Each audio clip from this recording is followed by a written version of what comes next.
Hi Kanha, it's me again, Ashna. It's been so long since I have talked to you. I hope you are doing well. I know you are always with me. But Krishna, I am at a very stressful part of my life right now. This is my last year of school, and next year I am going to university. But there is something that's been keeping me up at night. Sometimes I am very anxious about. You see, Krishna, I have never really had an interest in what job I would like to do in the future. Yet, I study so much and get good grades to the point that even my parents start to worry about me and tell me to stop studying. All these perfect grades for what? Finally, my mother told me that she dreams and prays for me to become a doctor. That's when I made up my mind to become a doctor for her. I also myself liked it. I love biology and learning about the human body until I was aware of dentistry. This is when I started to see a vision. I could see my future being an orthodontist. I looked really deeply into it, watching YouTube videos of whether to become a dentist or not, and if it's right for me. I finally knew what I wanted to do. However, when I told my mom about it, she got upset and told me I'll regret becoming a dentist because there is not much fields in it, and that she doesn't care because there is only 3 universities that allow for dentistry near me. She said that if I have to study far away, I'll struggle with support and money and be in huge debt. Now, hearing her words, I'm stuck. I have been thinking all day dentistry or medicine. Now, hearing some brutal videos about private practices and how hard dentistry is, I am lost. I am stuck. I am always revising for the UCAT, which is a test needed for undergrad pathway into both medicine and dentistry. I don't know, Krishna. What if I fail? This exam prep has already costed me 780 USD. It's highly competitive, and I don't think I'm nowhere near competitive as the exam is brutally hard and comes on top of my sports. Final school studies, which also need to be top marks. What do I do, Krishna? I don't want to regret anything. I know both are very difficult and stressful. Yours truly, Ashna. Dear Ashna, it warms our heart to hear from you again. Your diligence is rare and beautiful. The fact that you study so hard that your parents have to ask you to stop reveals a spirit of excellence that will serve you no matter which path you choose. You are torn between your mother's dream and your own awakening vision, orthodontist. Your mother speaks of depth and risk while you speak of vision and regret. I cannot tell you which path to take, for that is between you and Krishna. But I can hold up a mirror to show you what lies ahead based on what I have seen in the world. I have a friend, a brilliant new doctor, who is currently working day and night. He has a steady job, yes, but he's grinding, using his salary to slowly build his own name because the competition is fierce. Medicine is not a magic ticket to an easy life. It is a life of immense sacrifice. However, it is also a profession of the highest regard. It is pure seva.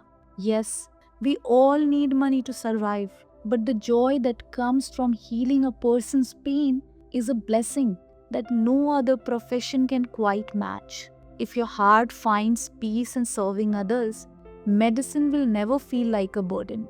On the other hand, I have seen a dentist in my friend circle create a brand so magnificent that we are all in awe.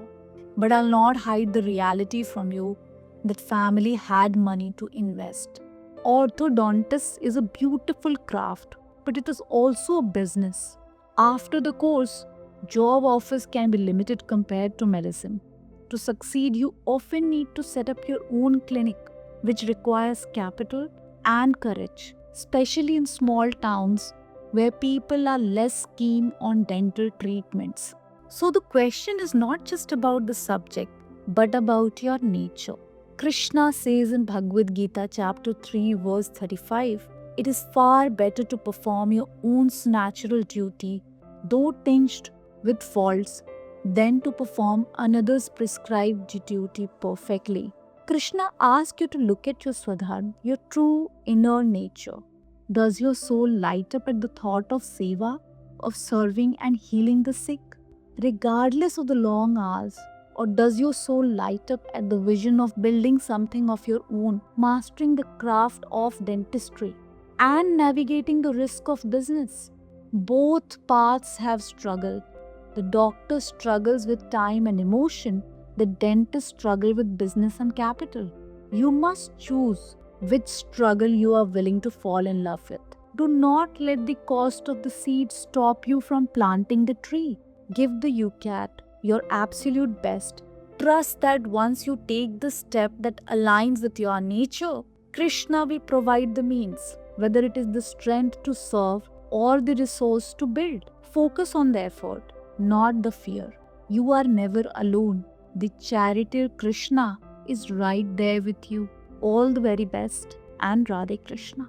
From the heavy burden of making the right life choice, let us now shift our hearts to a family that reminds us Krishna is not just a guide for our struggles, but the guest of honor for our greatest joys.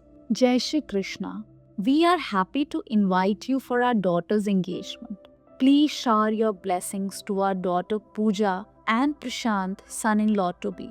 Please pray for their new beginnings. We are holding a small ceremony at home on 21st February 2026 with the blessings of Lord Shri Krishna and Hari Bhakto. The day goes according to the plan. Thank you for always being there for us. Jai Shri Krishna. Dear Kalpana ji, your letter is so beautiful.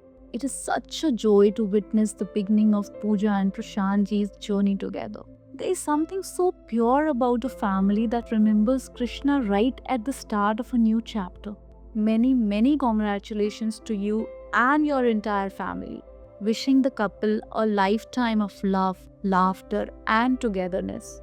Our prayers are with you for a wonderful ceremony on the 21st. May this new life be everything you have dreamt of. Radhe Krishna, and take care. And just as the family placed their trust in him for a smooth ceremony, our final letter comes from a soul who has placed her entire life, both the bitter and the sweet, at Krishna's feet. Happy New Year, my dear Radha Raman. I can only imagine how you have planned my new year. Very excited to see what is ahead with you by my side. Still, things are not on track, and I am struggling to find a stable career. And so much overthinking literally gets to me at times. But still, to say the least, I am happy and at peace. This letter is not to bring complaints to you or anything like that. It is just to tell you that I have left the burden of this life in your hands. Now my success and failure is all yours. Take care of yourself, my Radharani, and me as well in 2026.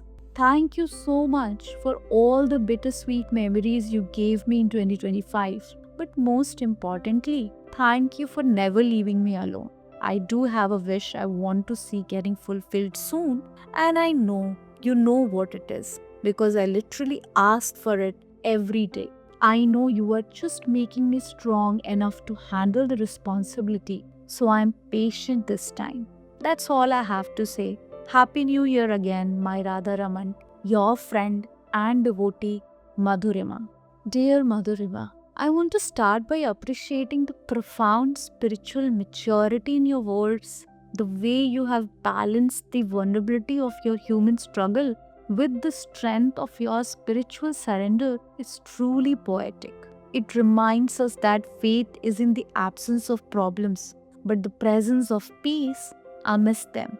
You wrote something powerful.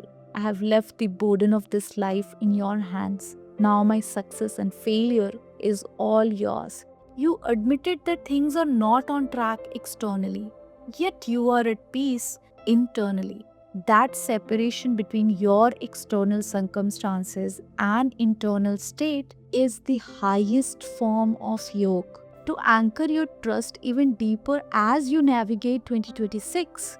Let me share what Krishna said in Bhagavad Gita chapter 9 verse 22. There are those who always think of me and engage in exclusive devotion to me. To them whose minds are always absorbed in me, I provide what they lack and preserve what they already possess. If you have truly given him the burden of your success and failure, trust Krishna's timing and his calendar. Your career and your stability are now Krishna's project. Continue your efforts, but let your heart remain as light as it is in this letter. He is crafting a 2026 for you that is not just about what you get, but also who you become. Happy New Year, dear Madhurima. Keep that beautiful faith alive. Radhe Krishna, and take care. So, whether you're struggling with a career choice like Ashna, celebrating a new beginning like Pooja and Prashant, or learning to let go like Madhurima, remember, Krishna is the director of all the play. So, write to him, thank him, surrender to him, and have full faith in him and his timing. You can share your own letter to Krishna with us and send it to modernaimystic@gmail.com, because your story can be the light someone else is waiting for. Every Saturday in our Letter to Krishna episode, we read your letters with the same emotion and devotion you put into writing it. Until we meet next Saturday, Radhe Krishna, and take care.